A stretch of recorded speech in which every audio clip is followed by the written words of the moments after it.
Welcome to Infidelity Nest. In today's video,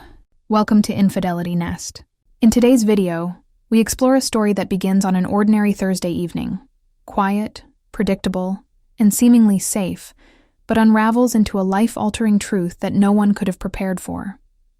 It's a story about trust, love, and the painful clarity that sometimes only heartbreak can bring. Hey everyone, before we begin, don't forget to subscribe and turn on the notification bell so you never miss a story that might just change the way you see relationships forever.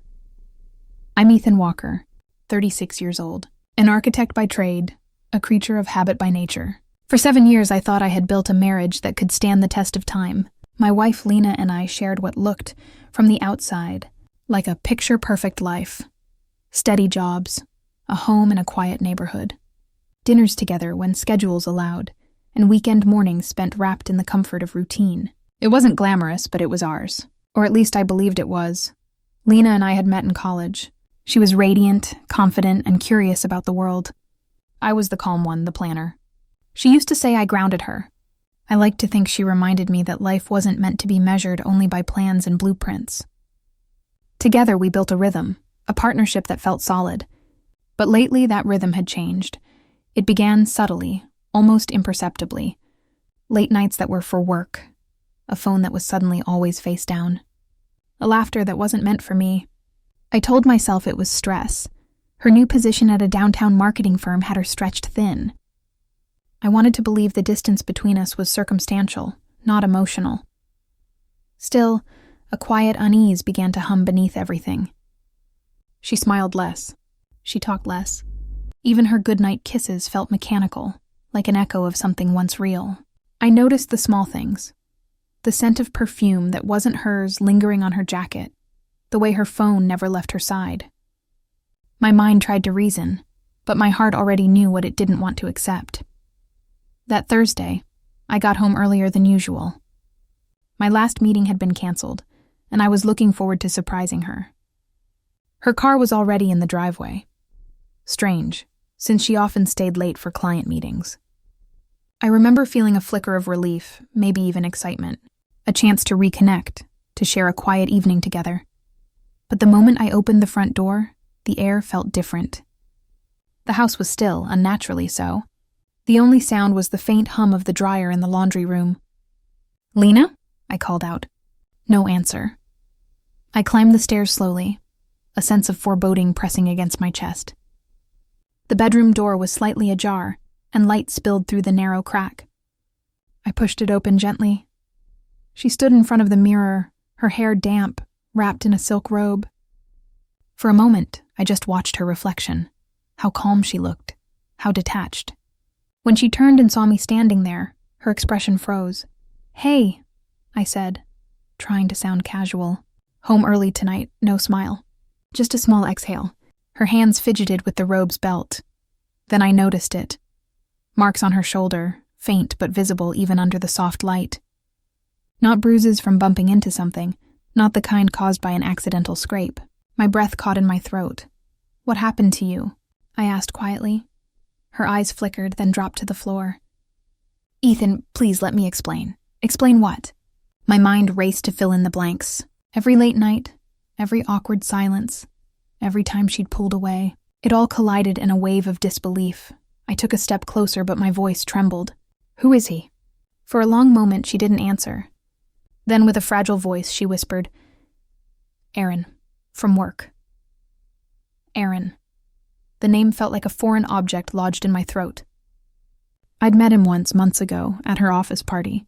He'd been charming, overly so, confident, sleek, the kind of man who treated every conversation like a stage. I'd noticed how he looked at her. Too long, too easily. I'd told myself I was imagining it. How long? I asked, though part of me didn't want to know. "A few months," she said. "It started after the Denver conference." I remember laughing, not out of humor, but out of disbelief. "A few months," I repeated. "You didn't mean for it to happen, right?" Tears welled in her eyes.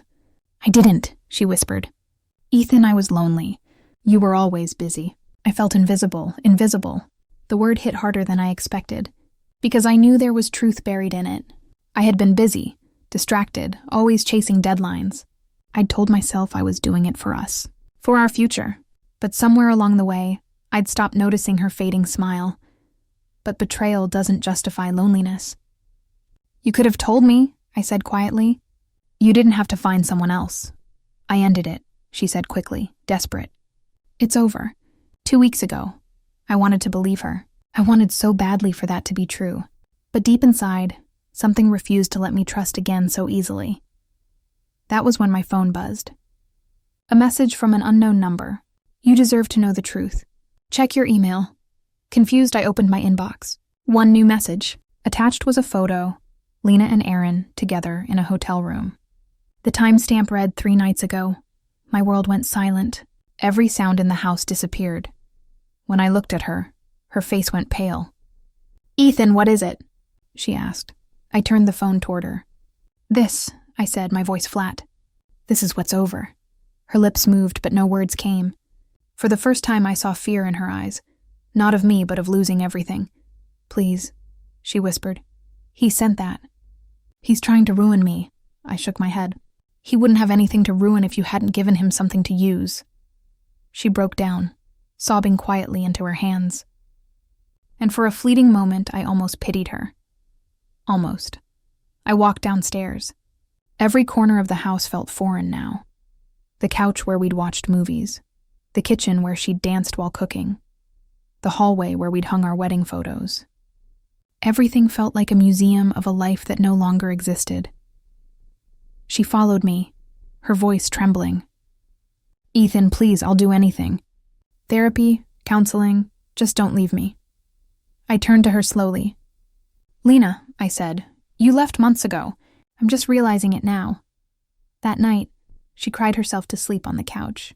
I stayed in the study, staring at my computer screen, trying to process what my life had become. In my inbox was another message, from the same anonymous address. This time a folder. Inside, photos, videos, screenshots, every trace of her affair. It wasn't just a fling. It was a second life she had built behind my back. Hours passed. I didn't cry. I didn't yell. I just sat there in silence, watching the pieces of my marriage dissolve in front of me. The next morning, sunlight crept through the blinds. She was still asleep on the couch, face swollen from tears. When she opened her eyes, I said quietly, "You'll need to move out by the weekend." Her voice cracked. "Ethan, please, don't do this." "I already did," I said. She whispered, "I have nowhere to go." I picked up my keys. "Maybe Aaron has space." Her face fell.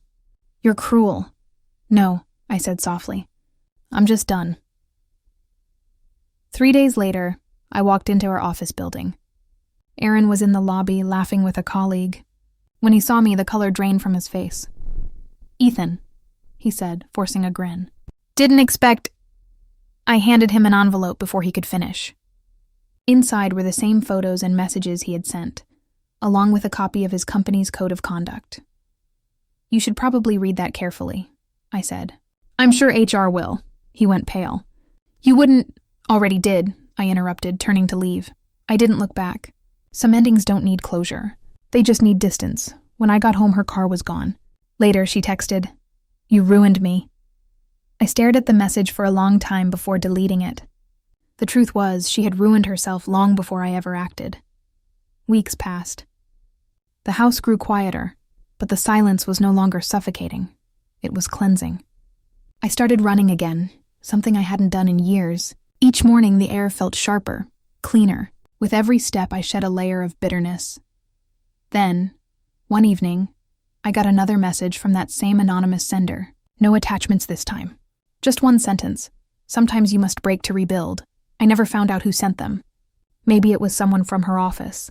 Maybe it was Aaron's wife. Maybe it was fate's cruel messenger. It didn't matter anymore. 2 months later, I sold the house. Moved into a small apartment downtown. No shared closets, no framed wedding photos, no ghosts, just me. One morning, while driving through the park, I saw a couple laughing by the lake. They reminded me of us, before it all fell apart. But instead of anger, I felt something I hadn't in months. Peace. Endings aren't always punishments.